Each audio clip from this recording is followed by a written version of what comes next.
محمد فضل يعرض عن أول تعليق، وذلك على إمكانية عودته لقيادة إدارة التعاقدات بالنادي الأهلي خلفا لأمير توفيق. من المعروف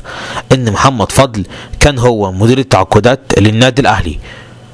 واخر ميركاتو عمله مع النادي الاهلي اللي جاب فيه لعيبه زي حسين الشحات ومحمود وحيد وجيرالدو، وقتها الموسم ده اللي كان الاهلي بيتحارب من تركي آل الشيخ وخد الاهلي الدوري في النهايه. محمد فضل اكد على انه حتى هذه اللحظه لا يفكر اطلاقا في العوده لاداره التعاقدات بالنادي الاهلي، نافيا أن يكون هناك منصب تم عرضه عليه مثل ما تردد في الساعات الأخيرة بشأن منصب مدير الكورة خلفا لعبد الحفيظ أو مدير التعاقدات خلفا لأمير توفيق، حيث أكد فضل على أنه بالطبع الأهلي بيته ويشرفه أنه يشتغل فيه، ولكن حتى الآن لا توجد أي نية لا عنده ولا عند الأهلي من أجل عودته.